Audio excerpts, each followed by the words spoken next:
welcome back to my channel. I am actually going to do a quick chit chat and podcast review. We've got two social media influencers, young black marriage goal influencers, and an actor and an actress who have been married for 10 years, but I believe had been together for 18 years in total. They released a podcast a few days ago.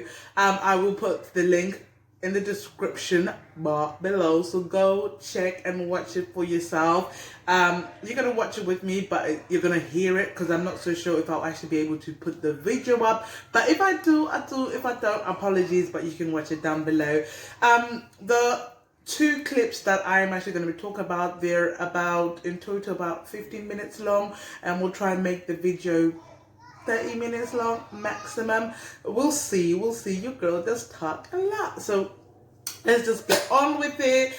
And yeah, this is just my own personal point of view, my own experiences, but I really enjoyed watching this podcast from a single woman's point of view, and also a mother's point of view, because it's nice. Let's get into the video, okay? Let's get into the review, because your girl will start chatting and not review nothing. Oh? I am not allowed, based on our marriage laws and the contract we signed with each other. Right. Okay, one thing I don't like, we're like 6 seconds in, is him saying, I am not allowed. It's sort of like, it's a punishment. The first thing he said, I am not allowed, based on our marriage contract that we both signed. For me, it's like, are you wanting permission to step outside? Like, initially it's like, I am not allowed. There's just such a negative quotation behind that word alone. And watching this podcast and watching their body language, so I watched it. This is like about my fourth time actually watching it, because I was watching it from different angles, just so I could get a deeper understanding. Watching from their body language was a very difficult conversation for both.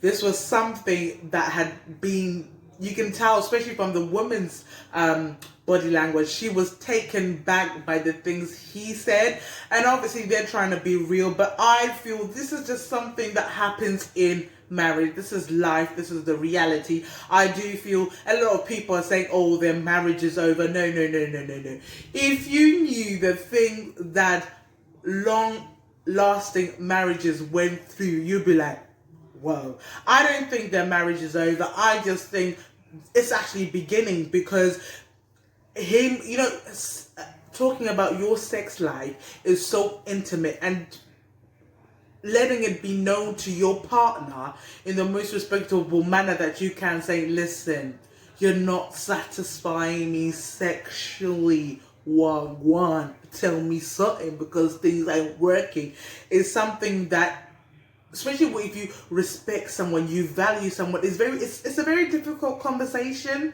It's like you going to your mom saying, listen, yo, or you going to your parents saying, listen, my brother, listen, my mother, listen. Growing up, you didn't raise me.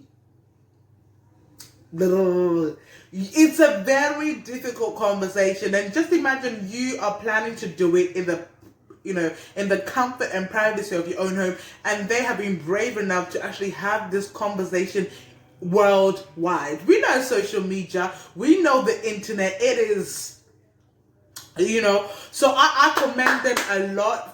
I commend them. I don't know when I get married if I would ever do that, because I don't know, but I commend them for actually being open, because it's something for me.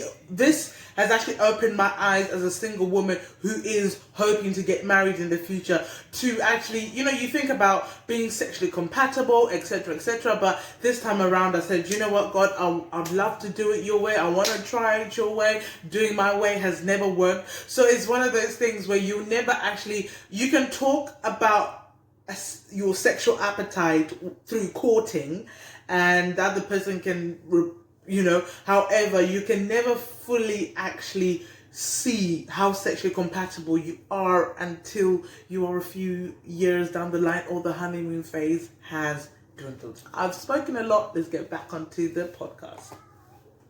To have sex with anybody else. Right. So these urges that come, I have to share them with the one person I decide to spend the rest of my life with. So that brings me back to my soundbite. Okay. Right? I don't understand, and this is what we can discuss.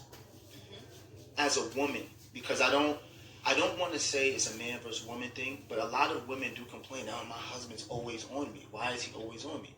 If sex is going to be a chore for you that you don't really want to do, why do women constantly push monogamy on men? If you know that you don't want to have to deal with him all the time just wanting you. Okay, first things first. He said, why do a lot of women push monogamy on men when they cannot satisfy the man's sexual appetite? You as a man have changed through our marriage or through our relationship. You have evolved. So have I. Unfortunately, the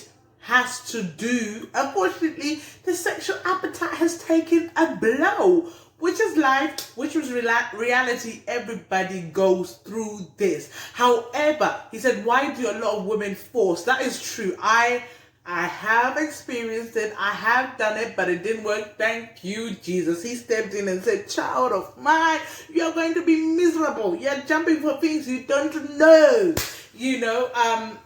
And at the end of the day, it is true. The reality, it is true. But I also feel if a man genuinely, hand on heart, wants to marry you, it will never be a situation of pressure. He will do it on his own accord. And I think as women, we need to be more okay with being single, happy. This is something that I'm teaching myself, single and happy, to wait for a man that we don't need to probe or push to give us the commitment of marriage.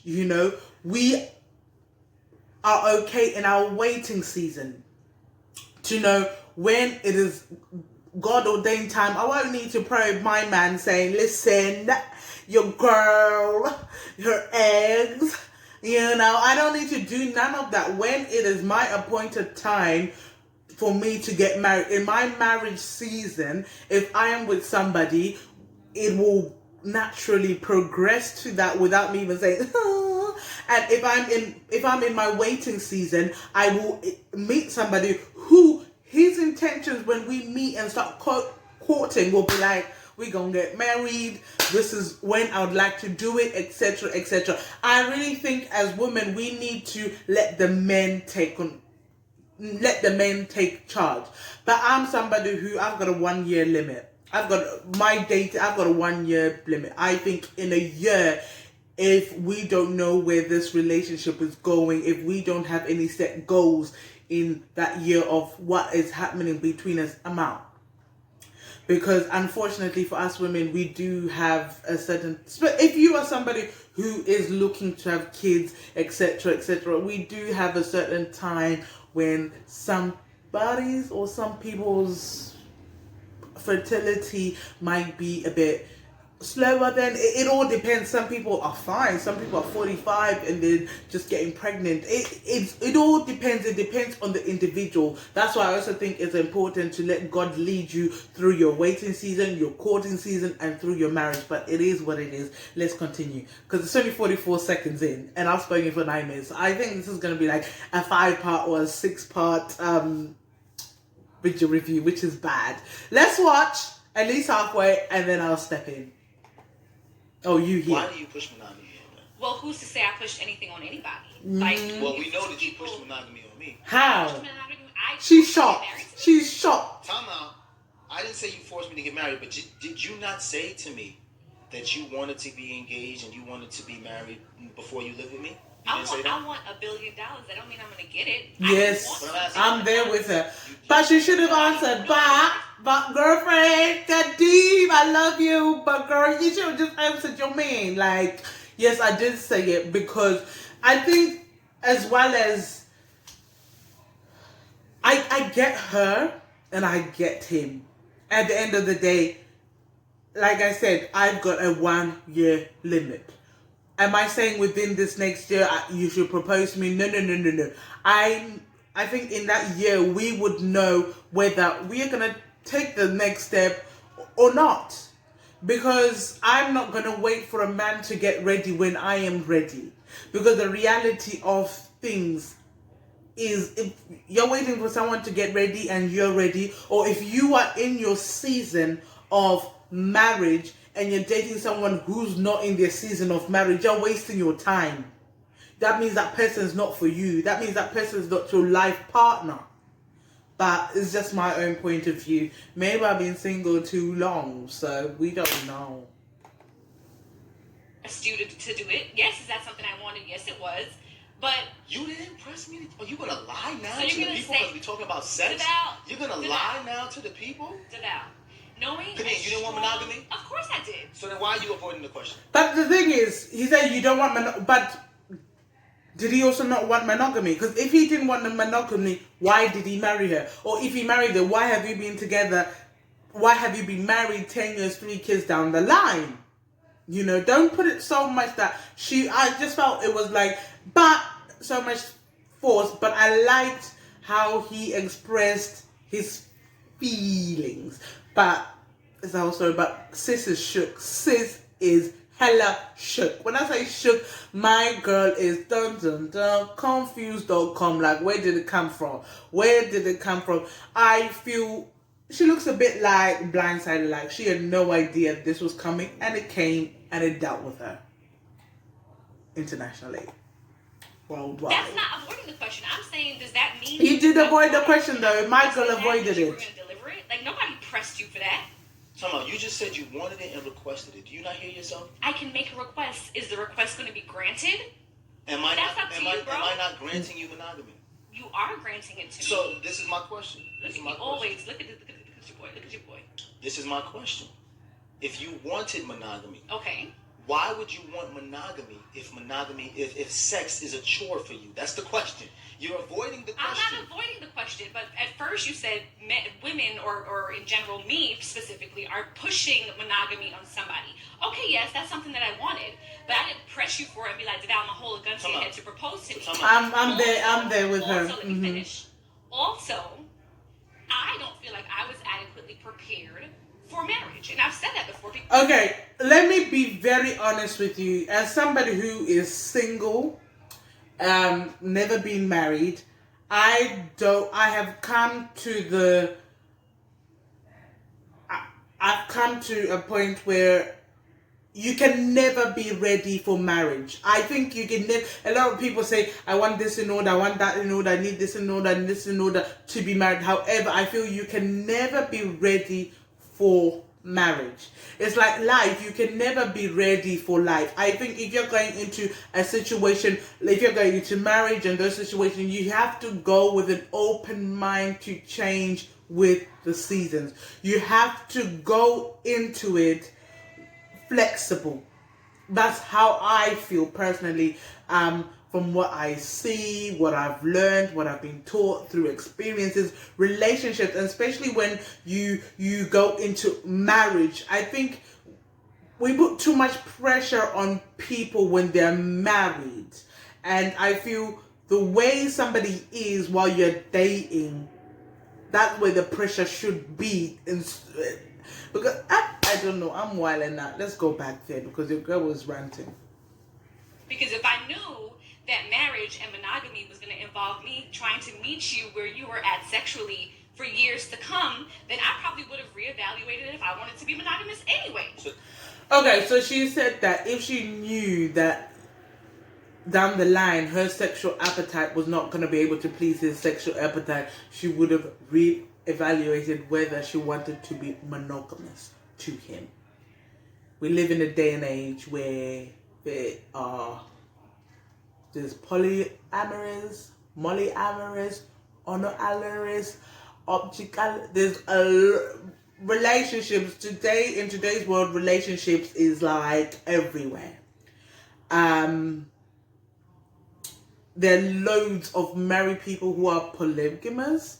There are loads of married people who are in an open relationship, but I think it comes down to the core foundation to why two individuals got married. So why did you get married? Forget about I know we're talking about sex, but forget about, each other's sexual appetite, etc. What is the foundation you guys laid to make you two say, okay, yes, we want to get married, we are going to get married? That's my thing, is what is that foundation? Because is it a foundation of we've been together 10 years, what is that? Are your values for marriage aligning together? Because if your core values align, you build your foundation on those values. When things happen, when a crack opens, you'll be able to go back to the foundation and say, okay, we did this for this. We can do A, B, C, D, E, F, G, whatever it is together. That's why it's very good to communicate. I never understood how communication was very important until a few months ago. Communication is vital in everything you do in life. And I feel that, so with them, I don't know what their foundation was, etc. But, when you are getting married because you're following God's values, you're following God's morals, you're following God's standard, you're trying to follow God's standard, because we all know that we all fall short. We are short.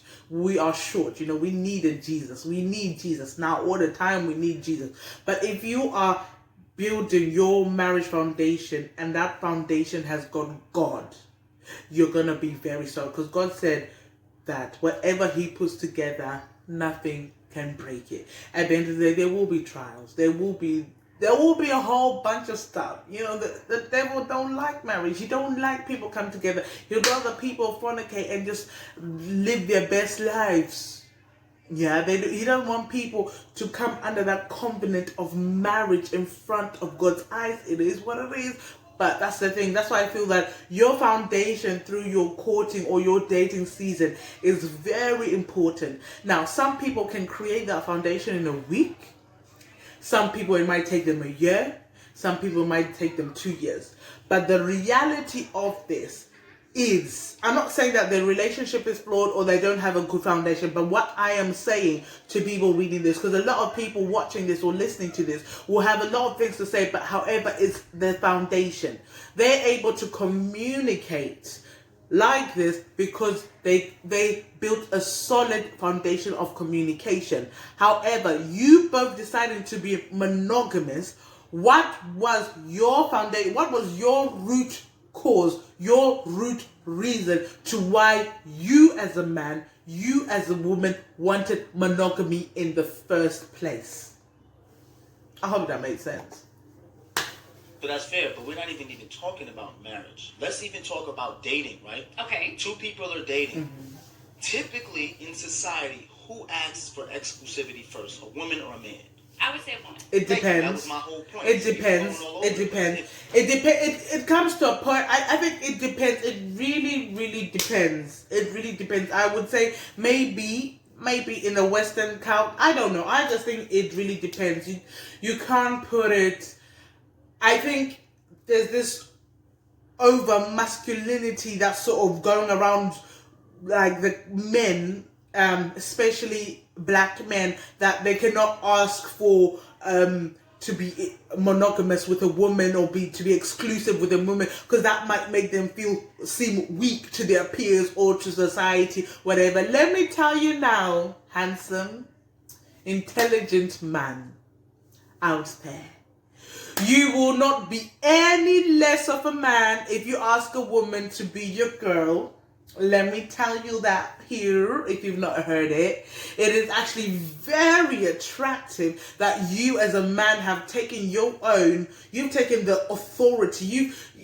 Men like leaders. We like leaders. We want a leader. We want someone to know that they can handle business. We want somebody who comes with sense, comes correct, with brain to lead. If you can say, it's very good, try it.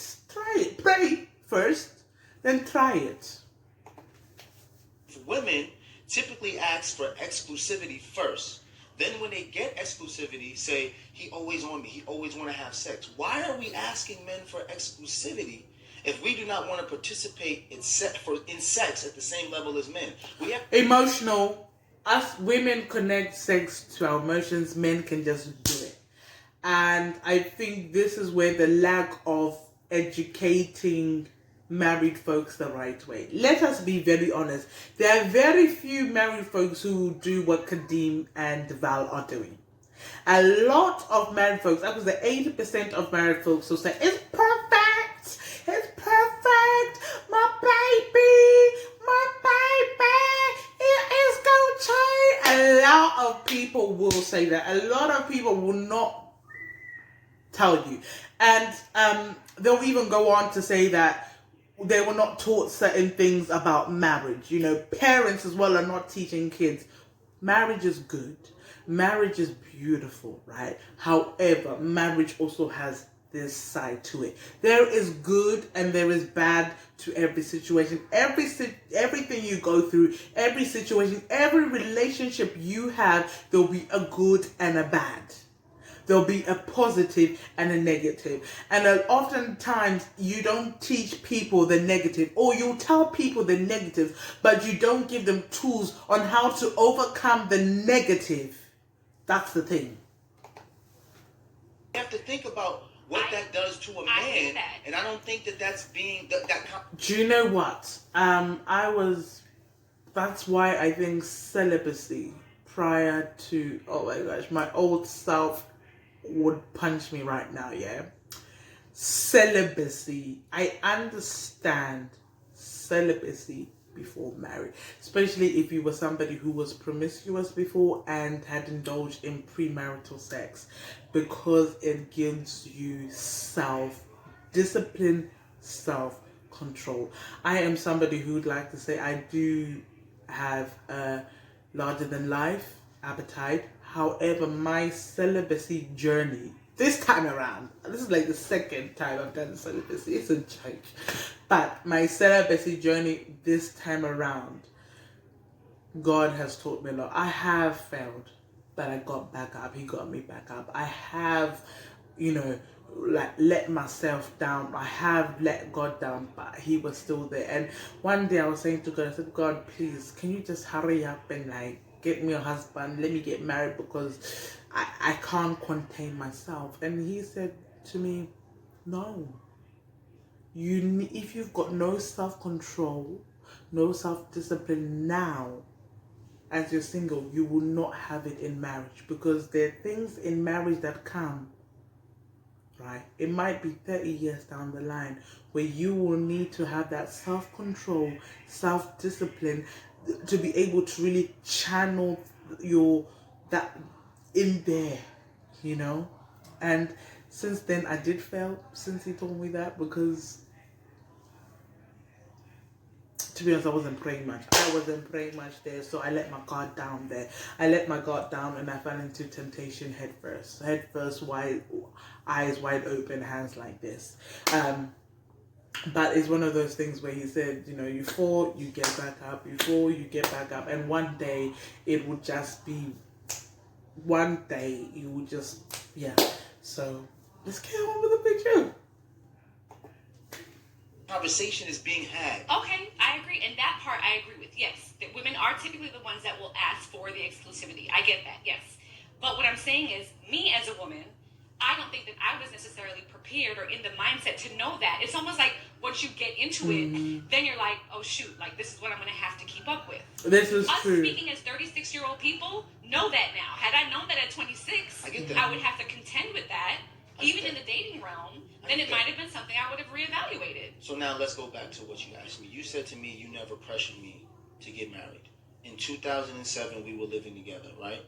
You said you no longer wanted to live up with me and shack up with me because you wanted to be my wife, not my girlfriend. Right, because I wanted to know where the relationship was going. That don't sound like pressure to you? It sounds like me voicing where I see my life going.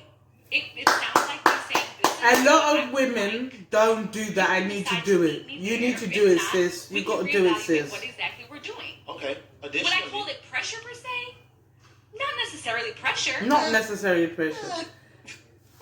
I think he felt pressured because he was not ready to do it at that time, but he still did it. It is pressure. But you don't want to say it's pressure. What about being engaged? That's the thing. He felt pressured, but she didn't feel pressure, because that's why communication is very important. And you always get mishap and misunderstandings, etc., etc. It's life, but it's how you deal with that misunderstanding. It's how you deal with that road bump. Felt pressure. What about There was being no pressure engaged? behind it. I said, we don't got to rush to get married. You said, I don't want to be engaged longer than a year. Is that Set your standards. Set your standards. That's me voicing my opinion about it. Sounds like pressure to me. So you say you want to be engaged, I get engaged. You say you want to be married within a year. We do that. We get married, then you make it seem like sex is a chore to your husband. Once again, I ask the question, why do women who push forth monogamy on the man... Do you know what? There's actually something about in the Bible. I read it someone posted it, I was reading it, which I'll put down, which I'll read that. But I think it for me, that's a very difficult... We'll talk about that in a whole nother video. We'll talk about that in a whole nother video. Because the girl has rambled on, I'm only going to talk and review part 1, but I'll link both of the parts in the description bar below, and then we'll talk about from my own personal opinion on a whole new video. Alright guys? And they're dating, then get overwhelmed with that man who tries to provide that monogamy to you. Why do you get upset when we're trying to be what you want us to be? You don't want me to be with no one else, right? Right? I'm asking. This is a serious question. Yes, you don't want me to be with no one else. No, I So don't. if I decide that all this testosterone I have, I want to give to you, why is Self-control, it so honey. overwhelming now? This is what you asked for. Self-control. Self-discipline. Again, She know you're in a... 26 to 27. I'm just joking. Like, okay, here's the natural succession of life. You graduate, you're working, you meet somebody, you guys are dating. You want children. Yes. I want children. Yes. We don't want to wait too long or too I long. to get have that. I children. get what she's Now, saying. A lot of people are waiting until their 30s to have children. And I understand why.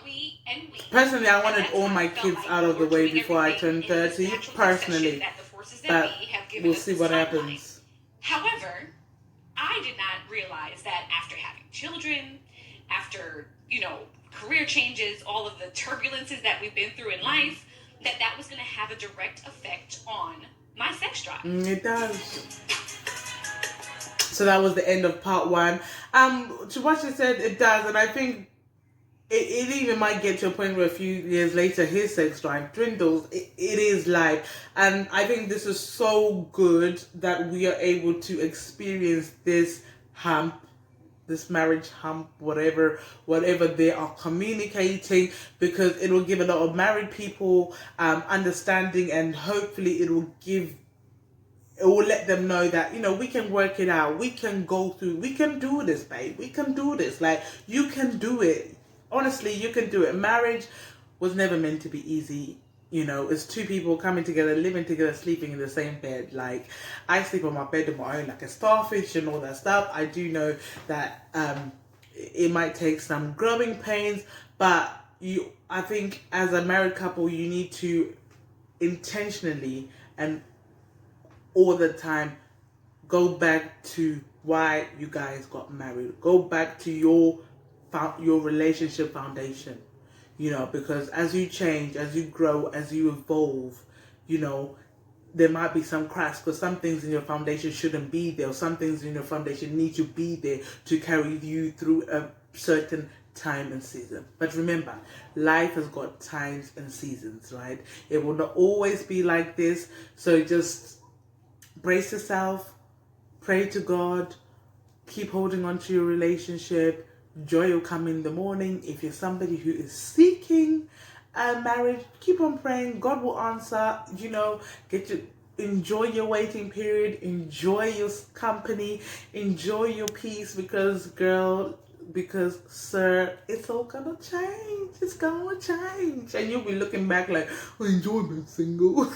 It is what it is. But I hope you all enjoyed this video, this review. This is actually my first review here. I hope you all enjoyed it, and I will catch you guys on my next video. Goodbye.